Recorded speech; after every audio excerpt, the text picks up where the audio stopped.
பரிசுத்த நாமத்துக்கு மகிமை உண்டாவதாக. மீண்டுமாய் பிளஸட் லைஃப் மினிஸ்ட்ரி மூலமாக உங்களை சந்திப்பதிலே மிகவும் மகிழ்ச்சி அடைகிறேன். இந்த நாளிலே கூட ஒரு விசேஷித்த தலைப்பில் நாம் கர்த்தருடைய வார்த்தையை தியானிப்போம். கர்த்தருடைய வார்த்தையிலே வல்லமை உண்டு, கர்த்தருடைய வார்த்தையிலே அற்புதங்கள் உண்டு, கர்த்தருடைய வார்த்தையிலே அதிசயங்கள் உண்டு, கர்த்தருடைய வார்த்தையிலே ஆலோசனை உண்டு, கர்த்தருடைய வார்த்தையிலே சமாதானம் உண்டு, கர்த்தருடைய வார்த்தையிலே விடுதலை உண்டு, கர்த்தருடைய வார்த்தையிலே ஆசீர்வாதம் உண்டு. எனக்கு அருமையானவர்களே, இந்த நாளிலே 2ஆம் மரணத்தை குறித்து நாம் பார்ப்போம். ஒரு சிலருக்கு 2ஆம் மரணம் என்றால் ஒரு கேள்வி எழும்பும். என்னது இது 2ஆம் மரணம்? எல்லா மனுஷங்களும் ஒரு தடவை தானே மரிக்கிறாங்க என்று. ஆனால் நம்முடைய பரிசுத்த வேதாகமத்தில் 2ஆம் மரணத்தை குறித்து தெளிவாய் வெளிப்படுத்தின விசேஷத்தில் அநேக வசனங்கள் நமக்கு சொல்லப்பட்டு இருக்கிறது. பிரியமானவர்களே, இந்த 2ஆம் மரணம் வெளிப்படுத்தின விசேஷத்தில் முடிவு காலத்தில் என்ன நடக்கும் என்று, அந்த முடிவு காலத்தில் இந்த 2ஆம் மரணம் எப்படி நடக்கும் என்றும் சொல்லப்பட்டு இருக்கிறது. பிரியமானவர்களே, அதில் யாரெல்லாம் பங்கடைவார்கள் என்று வசனம் சொல்லப்பட்டிருக்கிறது. எனக்கு அருமையானவர்களே, நம்முடைய வாழ்க்கையில் கர்த்தர் கொடுத்திருக்கிற வாழ்வு ஒரே ஒரு வாழ்வு தான். இந்த பூமியில் வாழுகிற நாட்களிலே கர்த்தருக்கு பிரியமாய் வாழ்ந்து நம்முடைய ஓட்டத்தை முடிக்க வேண்டும். இந்த 2ஆம் மரணம் ஒரு பிரியமில்லாத காரியம். அந்த 2ஆம் மரணத்தை தவிர்க்க வேண்டும் என்றால் நாம் கர்த்தருக்கு பிரியமாய் வாழ்ந்து இந்த பூமியில் ரட்சிப்பை காத்து கொண்டு இந்த பூமியில் வாழ்ந்து நம்முடைய வாழ்க்கையை முடிக்க வேண்டும். பிரியமானவர்களே, அதுதான் கர்த்தருடைய சித்தமாக இருக்கிறது. இந்த 2ஆம் மரணத்தை குறித்து அநேக வேத வசனங்கள் பரிசுத்த வேதாகமத்தில் சொல்லப்பட்டு இருக்கிறது. இதில் வெளிப்படுத்தின விசேஷம் 2ஆம் அதிகாரம் 11ஆம் வசனம் சொல்லுகிறது, ஆவியானவர் சபைகளுக்கு சொல்லுகிறதை காதுள்ளவன் கேட்க கடவன். ஜெயங்கொள்ளுகிறவன் 2ஆம் மரணத்தினாலே சேதப்படுவதில்லை என்று எழுது என்று பரிசுத்த யோவானை பார்த்து கர்த்தராகிய இயேசு கிறிஸ்து சொல்லுகிறார். சிமிர்னா சபைக்கு கர்த்தர் இந்த வார்த்தையை கொடுக்கிறார். இந்த சிமிர்னா சபை ஏன் இந்த வார்த்தை கொடுக்கிறார் என்றால், அவர்கள் உறுதியாய் விசுவாசத்தில் உறுதியாய் இருக்க வேண்டும் என்று இந்த வார்த்தையை கர்த்தர் கொடுக்கிறார். நீங்கள் பயப்பட வேண்டாம். இந்த 2ஆம் மரணத்தை நீங்கள் சந்திக்க முடியாமல் தவிர்க்க வேண்டும் என்றால் நீங்கள் கர்த்தருக்கு பிரியமாய் வாழ்ந்து விசுவாச ஓட்டத்தை முடியுங்கள் என்று ஆலோசனை கொடுத்து பரிசுத்த யோவான் மூலமாக இந்த வெளிப்படுத்தின விசேஷ வார்த்தைகளை சிமிர்னா சபைக்கு கர்த்தர் கொடுக்கிறார். இன்றைக்கும் கூட நம்முடைய வாழ்க்கையில் அந்த வார்த்தை குறித்து கொடுத்து தான் நம்மிடத்தில் பேசி கொண்டு இருக்கிறார். பிரியமானவர்களே, இன்றைக்கு வாழுகிற வாழ்க்கையில் அநேகர் இருக்கிறது ஒரு வாழ்வு தான். நம்ம வாழ போகிறது கொஞ்ச நாள் தான். அது வரைக்கும் ஜாலியாக இருந்துட்டு நல்ல பாவத்தில் வாழ்ந்துட்டு சுகபோகமாக இருந்துட்டு வாழ்ந்து முடிந்து விடுவோம் என்று எண்ணுவார்கள். ஆனால் முடிவிலே பார்த்தீர்கள் என்றால், வாழ்க்கையின் முடிவிலே பல வியாதிகள் வந்து, பல போராட்டங்கள் வந்து, துக்கத்தோடு வேதனையோடு தான் நம்முடைய மரணம் இருக்கும். அதே சமயத்தில் நீதிமான்களுடைய மரணம் எப்படி இருக்கும் தெரியுமா? சமாதானமாக இருக்கும். பிரியமானவர்களே, இன்றைக்கு அநேக வாலிபர்கள் அப்படி தான் நினைக்கிறார்கள். நம்முடைய வாழ்க்கை கர்த்தருக்கு பிரியமாய் வாழ வேண்டும். பிரியமானவர்களே, வாலிப சகோதர சகோதரிகளே, உங்களுடைய வாழ்க்கை கர்த்தருக்கு பிரியமாய் வாழ வேண்டும். கர்த்தருக்கு பிரியமாய் வாழ்ந்து இந்த ஓட்டத்தை முடிக்க வேண்டும். வெளிப்படுத்தின விசேஷம் 20ஆம் அதிகாரம் 6ஆம் வசனம் சொல்லுகிறது, முதலாம் உயிர்த்தெழுதலுக்கு பங்குள்ளவன் பாக்கியவானும் பரிசுத்தவானுமாய் இருக்கிறான். இவர்கள் மேல் 2ஆம் மரணத்திற்கு அதிகாரம் இல்லை என்று வசனம் சொல்லுகிறது. ஆம் பிரியமானவர்களே, ஒரு முறை வாழ்ந்து மரித்து ஒரு உயிர்த்தெழுதலை நாம் சந்திக்க வேண்டும். பிரியமானவர்களே, அதற்காக தான் இயேசு கிறிஸ்து இந்த பூமிக்கு வந்தார். அவர்கள் மேல் 2ஆம் மரணத்திற்கு அதிகாரம் இல்லை என்று வசனம் சொல்லுகிறது.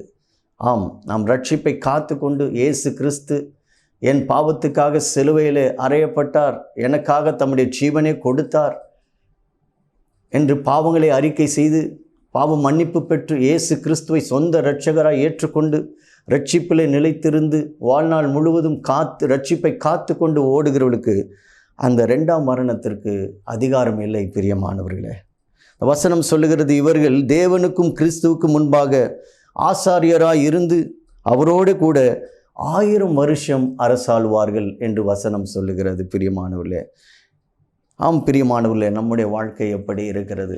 இந்த 1000 வருட அரசாட்சியில் கர்த்தருக்கு பிரியமாய் வாழ்ந்து தன்னுடைய ஓட்டத்தை முடிக்கிறவர்களுக்கு ஒரு பங்கு உண்டு பிரியமானவர்களே. ரெண்டாம் மரணம் அவர்கள் மீது அதிகாரம் இல்லை பிரியமானவர்களே. இன்றைக்கு நம்முடைய வாழ்க்கை எப்படி இருக்கிறது என்று அலசி ஆராய்ந்து பார்க்க வேண்டிய அவசியமாய் இருக்கிறது பிரியமானவர்களே. வெளிப்படுத்தின விசேஷம் 20ஆம் அதிகாரம் நீங்கள் 11 முதல் 15ஆம் வசனம் வரை நீங்கள் வாசித்து பார்த்தீர்கள். அங்கே வெள்ளை சிங்காசனத்தை குறித்து அங்கே வசனம் சொல்லப்பட்டிருக்கிறது பிரியமானவர்களே. வெள்ளை சிங்காசனத்தை குறித்தும் பின்பு நியாய தீர்ப்பை குறித்தும் அங்கே வசனங்கள் சொல்லப்படுகிறது பிரியமானவர்களே. அங்கே பார்க்கிறோம் 20ஆம் அதிகாரத்தில் 11 முதல் 15ஆம் வசனத்தில், பின்பு நான் பெரிய வெள்ளை சிங்காசனத்தையும் அதன் மேல் வீட்டிருக்கிறவரையும் கண்டேன்.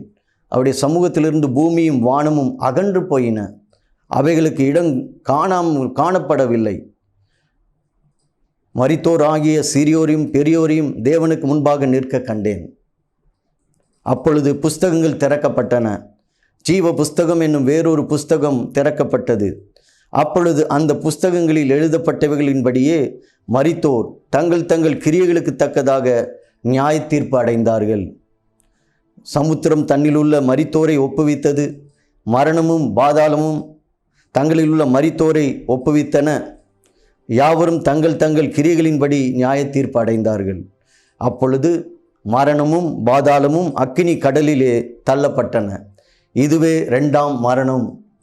ஜீவ புஸ்தகத்தில் எழுதப்பட்டவனாக காணப்படாதவன் எவனோ அவன் அக்கினி கடலிலே தள்ளப்பட்டான் என்று வேதவசனம் சொல்லுகிறது. ஆம் பிரியமானவர்களே, இந்த 2ஆம் மரணம் ஒரு கொடிய முடிவு பிரியமானவர்களே. ஜீவ புத்தகத்தில் நம்முடைய பெயர் எழுதப்பட வேண்டும் பிரியமானவர்களே. இன்றைக்கு ஃபேஸ்புக்கில் அக்கௌண்ட் வச்சுருக்கலாம், பாஸ்புக்கில் பேர் எழுதப்பட்டு இருக்கலாம், எல்லா புக்லேயும் உங்கள் பேர் இருக்கலாம். ஆனால் ஒரே ஒரு கேள்வி உங்களுக்கு முன்பாக நான் வைக்கிறேன். உங்களுடைய பெயர் ஜீவ புத்தகத்தில் இருக்கிறதா என்ற உறுதி உங்கள் உள்ளத்தில் இருக்கிறதா பிரியமானவர்களே? இந்த வசனம் சொல்லுகிறது, ஜீவ புத்தகத்தில் எழுதப்பட்டவனாக காணப்படாதவன் எவனோ அவன் அக்கினி கடலிலே தள்ளப்பட்டான் என்று வசனம் சொல்லுகிறது. நம்ம அக்கினி கடலிலே தள்ளப்படக்கூடாது. தேவனுடைய சமூகத்தில், பரலோக ராஜ்யத்தில் அவரோடு கூட தேவ சமூகத்தை உணர்ந்தவர்களாய், தேவ பிரசன்னத்தில் இருக்கிறவர்களாய், நித்திய வாழ்விலே பங்கடைந்தவர்களாய் நாம் இருக்க வேண்டும் பிரியமானவர்களே. அதுதான் தேவன் விரும்புகிறார். வெளிப்படுத்தின விசேஷம் 20ஆம் அதிகாரத்தில் அந்த 14, 15ஆம் வசனம் அதுதான் சொல்லுகிறது பிரியமானவர்களே. ஆம் பிரியமானவர்களே, இன்றைக்கு நம்முடைய நிலை எப்படி இருக்கிறது என்று யோசித்து பாருங்கள் பிரியமானவர்களே. வெளிப்படுத்தின விசேஷம் 21ஆம் அதிகாரம் 8ஆம் வசனம் சொல்லுகிறது, பயப்படுகிறவர்களும் அவ்விசுவாசிகளும் அருவருப்பானவர்களும் கொலைபாதகர்களும் விபசாரக்காரரும் சூனியக்காரரும் விக்கிரக ஆராதனைக்காரரும் பொய்யர் அனைவரும் 2ஆம் மரணமாகிய அக்கினியும் கந்தகும் எரிகிற கடலிலே பங்கடைவார்கள் என்று இந்த வசனம் தெளிவாய் சொல்லுகிறது பிரியமானவர்களே. யாரெல்லாம் இந்த அக்கினி கடலிலே தள்ளப்படுவார்கள் என்று இந்த வசனம் சொல்லுகிறது பிரியமானவர்களே. நம்மை நாமே ஆராய்ந்து பார்த்து நம்மை சரி செய்து கொண்டு கர்த்தரோடு கூட ஒப்புரவாகணும் என்றால் இந்த அக்கினி கடலுக்கு நாம் தப்பப்படுவோம் பிரியமானவர்களே. ஒருவேளை நீங்கள் நினைக்கலாம், இதெல்லாம் எங்கே இருக்குது, இது ஒரு கற்பனை கதை மாதிரி இருக்குன்ட்டு. ஆனால் இந்த வேத புத்தகம் ஒரு சத்திய வசனம், கர்த்தருடைய வார்த்தை. அவர் சொல் ஆகும், கட்டளையிட நிற்கும். அவர் சொன்ன வசனங்கள் எல்லாம் நிறைவேறி கொண்டிருக்கிறது. நாம் வாழுகிற இந்த காலம் கடைசி காலமாக இருக்கிறது. நாம் இப்போ இருக்கிற காலம் கிருபையின் காலம். கர்த்தர் கிருபையை கொடுத்திருக்கிறார். ஆகவே இயேசு கிறிஸ்துவை ஏற்றுக்கொண்டு அவர் சொல்லுகிற கற்பனைகளையும் கட்டளைகளையும் கடைபிடித்து அவருக்கு பிரியமாய் வாடும்போது நாம் இந்த அக்கினி கடலுக்கு தப்புவோம் பிரியமானவர்களே. வேத வசனம் சொல்லுகிறது, 1 கொரிந்தியர் புத்தகம் 6ஆம் அதிகாரம் 9 முதல் 11ஆம் வசனம் சொல்லுகிறது, அநியாயக்காரர் தேவனுடைய ராஜ்யத்தை சுதந்தரிப்பதில்லை என்று அறியீர்களா? வஞ்சிக்கப்படாதிருங்கள். வேசி மார்க்கத்தாரும் விக்கிரக ஆராதனைக்காரரும் விபச்சாரக்காரரும் சுய புணர்ச்சிக்காரரும் ஆண் புணர்ச்சிக்காரரும் திருடரும் பொருளாசைக்காரரும் வெறியரும் உதாசீனரும் கொள்ளைக்காரரும் தேவனுடைய ராஜ்யத்தை சுதந்தரிப்பதில்லை என்று வேத வசனம் சொல்லுகிறது. ஆம் பிரியமானவர்களே, இயேசு கிறிஸ்துவை ஏற்றுக்கொண்டு நாம் இந்த கிருபையின் காலத்தில் விழித்து கொண்டு ரட்சிப்பை காத்து கொள்வோமானால் நாம் அந்த 2ஆம் மரணத்துக்கு நாம் தப்பித்து கொள்வோம். பிரியமானவர்களே, வெளிப்படுத்தின விசேஷம் 1ஆம் அதிகாரம் 3ஆம் வசனம் சொல்லுகிறது, இந்த தீர்க்க தரிசன வசனங்களை வாசிக்கிறவனும் கேட்கிறவர்களும் இதில் எழுதி இருக்கிறவர்களை கை கொள்ளுகிறவர்களும் வாக்கியவான்கள் என்று எழுது என்று வசனம் சொல்லுகிறது. காலம் சமீபமாய் இருக்கிறது என்று வேத வசனம் சொல்லுகிறது. ஆம் பிரியமானவர்களே, காலம் சமீபமாய் இருக்கிறது. இந்த தீர்க்க தரிசன வசனங்களை கேட்டு வாசித்து கேட்டு அதை எழுதியிருக்கிறவர்கள் எல்லாம் கை கொள்ளுகிறவர்கள் பாக்கியவான்கள் என்று வசனம் சொல்லுகிறது. பிரியமானவர்களே, எபிரேயர் புத்தகம் 9ஆம் அதிகாரம் 27-28 வசனம் சொல்லுகிறது, அன்றியும் ஒரே தரம் மரிப்பதும் பின்பு நியாய தீர்ப்பு அடைவதும் மனுஷருக்கு நியமிக்கப்பட்டு இருக்கிறபடியே கிறிஸ்துவும் அநேகருடைய பாவங்களை சுமந்து தீர்க்கும்படிக்கு ஒரே தரம் பலியிடப்பட்டு தமக்காக காத்து கொண்டிருக்கிறவர்களுக்கு ரட்சிப்பை அருளும்படி 2ஆம் தரம் பாவம் இல்லாமல் தரிசனமாவார் என்று வசனம் சொல்லுகிறது. இன்றைக்கு எல்லாரும் நினைக்கலாம், இயேசு கிறிஸ்து சிலுவையில் அறையப்பட்டார், அவர் மரித்துட்டார், அவ்வளோதான் அப்படின்னு நினச்சிட்டு இருக்கீங்க. ஆனால் வேத வசனம் சொல்லுகிறது, அவர் மீண்டுமாய் வருவார். அவர் மீண்டுமாய் வருவார். தீர்க்க தரிசன வசனங்கள் திட்டம் தெளிவுமாய் சொல்லப்பட்டிருக்கிறது. அநேக தீர்க்க தரிசன வசனங்கள் பரிசுத்த வேதாகமத்தில் சொல்லப்பட்ட தீர்க்க தரிசன வசனங்கள் எல்லாம் நிறைவேறி கொண்டு இருக்கிறது. பிரியமானவர்களே, இன்றைக்கு நம்மை நாமே ஆராய்ந்து பார்த்து நம்மை சரி செய்து கொள்வோமானால் அந்த ரட்சிப்பிலே நாம் நிலைத்து நிற்போம். பிரியமானவர்களே, அந்த அக்கினி கடலுக்கு நாம் தப்புவோம். பிரியமானவர்களே, அந்த 2ஆம் மரணத்துக்கு நாம் தப்பித்து கொள்வோம். பிரியமானவர்களே, இன்றைக்கு நம்முடைய வாழ்க்கை எப்படி இருக்கிறது? பிரியமானவர்களே, எப்படி இருக்கிறது? வேத புத்தகத்தில் ஒரு உவமையை குறித்து பார்க்கிறோம். ஒரு செல்வந்தன் சம்பிரமாய் வாழ்ந்தான். ஆனால் லாசரு என்ற ஒரு ஏழை அவன் வாசலிலே பசியோடு இருந்தான். ஆனால் இவனோ பணக்காரன், செல்வந்தமாய் சந்தோஷமாய் தன்னுடைய வாழ்க்கையை கழித்து கொண்டான். வேற எதை பற்றி யோசிக்கலை, எந்த மனுஷனையும் மதிக்கலை, கர்த்தரை கனம் பண்ணலை. தன்னுடைய வாழ்க்கையெல்லாம் உலகப்போக்கோடு இருந்தது. கர்த்தருக்கு பிரியமில்லாத வாழ்க்கையாக இருந்தது. நம்முடைய எண்ணம், பார்வை, பேச்சு எல்லாம் பணத்தை குறித்தும் ஆஸ்தியை குறித்தும் இருந்தது. பிரியமானவர்களே, அவன் மரித்து போனான். லாசரும் மரித்து போனான். ஆனால் லாசரோ ஆபிரகாமுடைய மடியிலே சேர்க்கப்பட்டான். ஆனால் இந்த செல்வந்தனோ ஒரு நரக அக்கினியிலே தள்ளப்பட்டான். பிரியமானவர்களே, அங்கேருந்து கதறுகிறான். இன்றைக்கும் நமக்கு கொடுக்கப்பட்ட தருணத்தில் நம்மை நாமே சரி செய்து கொண்டோம் என்றால் நாம் தேவனுடைய ராஜ்யத்தை சுதந்திரிக்கிறவர்களாக இருப்போம். பிரியமானவர்களே, 2 பேதுரு புத்தகம் 3ஆம் அதிகாரம் 9ஆம் வசனம் சொல்லுகிறது, தாமதிக்கிறார் என்று சிலர் எண்ணுகிறபடி கர்த்தர் தமது வாக்குத்தத்தத்தை குறித்து தாமதமாயிராமல் ஒருவரும் கெட்டு போகாமல் எல்லாரும் மனம் திரும்ப வேண்டும் என்று விரும்பி நம்மேல் நீடிய பொறுமை உள்ளவராய் இருக்கிறார் என்று வேதவசனம் சொல்லுகிறது. ஆம் பிரியமானவர்களே, அவர் நம்ம மீது பொறுமை உள்ளவராக இருக்கிறார். என்னுடைய மகன் மனம் திரும்ப வேண்டுமே, என்னுடைய மகள் மனம் திரும்ப வேண்டுமே, ரட்சிப்பு அடைய வேண்டுமே, என்னுடைய பிள்ளைகளுக்காக நான் ரத்தம் சிந்திருக்கிறேன் என்று நமக்காக கர்த்தர் காத்திருக்கிறார். பிரியமானவர்களே, அவருடைய வாக்கு தத்தங்கள்லாம் எப்போ நிறைவேறும், இந்த பைபிளில் சொல்லப்பட்ட கடைசி கால காரியங்கள்லாம் எப்போ நிறைவேறும் என்று சொல்லி நீங்கள் யோசித்து கொண்டு இருக்கலாம். இப்போதும் கேட்கிற போது யோசித்து கொண்டு இருக்கலாம்.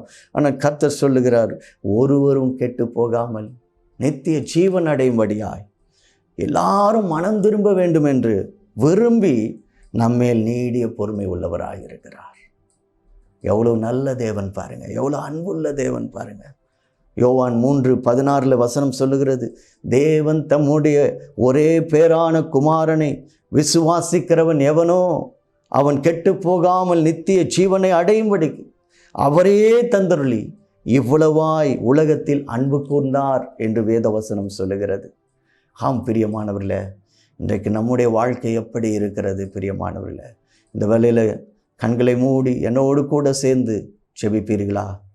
உங்களுடைய வாழ்க்கை எப்படி இருக்கிறது? கர்த்தருக்கு பிரியமாக இருக்கிறதா? கர்த்தருடைய வருகைக்காக நீங்கள் ஆயத்தமாக இருக்கிறீர்களா? அவருடைய வருகையின் காலம் சமீபமாக இருக்கிறது, எந்நேரமும் வரலாம்.